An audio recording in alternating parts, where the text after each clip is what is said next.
Assalamualaikum warahmatullahi wabarakatuh. Perkenalkan, nama saya Khairunisa Hafizah, NPM 24082626030, blok respirasi.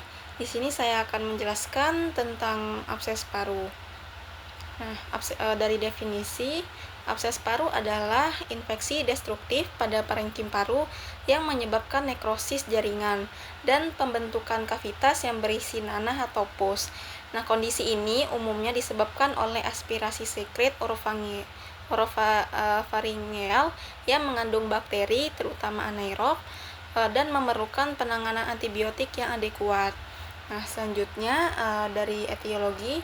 Adapun dari etiologi abses paru ini dia terbagi menjadi dua, ada abses paru primer dan abses paru sekunder. Dari abses paru primer ini yaitu ada aspirasi sekret orofaringeal, itu dan ini ada penyebab terseringnya, ada pneumonia necroticans dan imunodefisiensi. Yang kedua ada abses paru sekunder. Dari abses paru sekunder ini yaitu ada obstruksi bronkial seperti tumor ataupun adanya benda asing.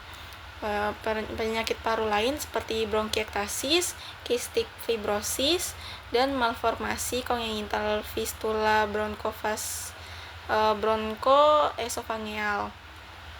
Dan penyebaran hematogenik seperti sepsis abdominal, endokarditis infektif, dan tromboembolisme septik. Adapun dari etiologi dari patogennya ini dia terbagi menjadi dua, ada bakteri anaerob dan bakteri aerob. Yang pertama dari bakteri anaerob ini dia masih menjadi penyebab utama, yaitu masih 90% pada studi terdahulunya. Biasanya polimikrobial, itu ada Streptococcus sp, Prevotella melaninogenica, ada Veillonella sp, dan Fusobacterium nucleatum. Yang kedua ada bakteri aerob, juga semakin sering dilaporkan, yaitu ada seperti Klebsiella pneumoniae sekitar 50%, ada Escherichia coli sekitar 26%, dan Streptococcus pneumoniae sekitar 4,35%. Baik, selanjutnya adapun dari faktor resiko dari abses paru ini. Yang pertama ada usia lanjut, yaitu populasinya ini lansia. Yang kedua ada penyakit penyerta atau komorbid seperti infeksi periodontal atau kesehatan giginya buruk, ada diabetes mellitus, GERD, kejang atau epilepsi, sepsis, intellectual disability, ada HIV atau AIDS, ada penyakit ginjal kronik, gagal jantung kronik. Selanjutnya ada dari penyalahgunaan zat seperti alkoholisme atau penggunaan obat terlarang, dan ada penurunan kesadaran seperti pasien ICU, ada pasien ICU, ada penggunaan ventilitas mekanik, ada gangguan neurologis, dan imunosupresi, yaitu terapi sitostatik atau obat imunosupresan. Adapun dari selanjutnya manifestasi klinisnya, seperti batuk produktif dengan sputum banyak, kental, berbau busuk, kadang bercampur darah. Selanjutnya ada demam yang dapat disertai menggigil, nyeri dada pleuritik terutama saat menarik napas dalam atau batuk, sesak napas terutama bila lesi luas. Selanjutnya ada keringat malam, penurunan nafsu makan, penurunan berat badan, dan malaise, lemas, dan mudah lelah. Selanjutnya ada dari patogenesis abses paru, yaitu yang pertama terjadinya aspirasi atau penyebaran patogen, yaitu sekret orofaringeal yang mengandung bakteri terutama anaerob masuk ke saluran nafas bawah, biasanya pada pasien dengan gangguan kesadaran atau refleks menelan. Yang mengakibatkan inflamasi dan infiltrasi jaringan. Bakteri ini menyebabkan reaksi inflamasi dengan infiltrasi sel-sel imun ke parenkim paru. Selanjutnya akan mengalami nekrosis dan pembentukan kavitas. Proses infeksi dan nekrosis jaringan ini menyebabkan pembentukan rongga yang berisi nanah atau abses. Selanjutnya menjadi pembentukan airfoot level. Nah, pada gambaran radiologis, kavitas menunjukkan airfoot level karena adanya cairan atau pus dan udara. Nah, selanjutnya terjadilah resolusi atau komplikasi.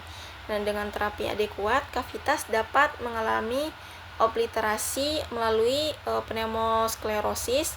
Kalau adapun tanpa terapi dapat terjadi komplikasi seperti empiema atau fistula.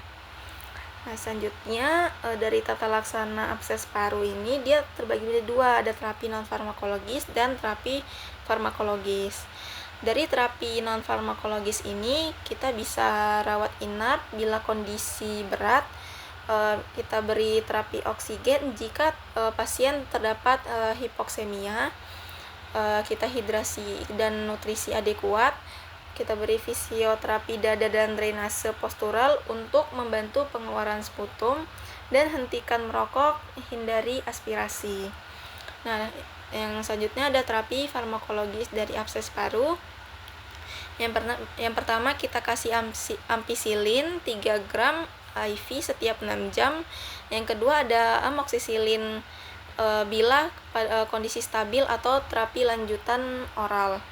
Nah, yang ketiga kita berikan clindamycin 600 mg IV setiap 8 jam atau 300 sampai 450 mg oral setiap 6 jam. Ini dia alternatif pada alergi penisilin.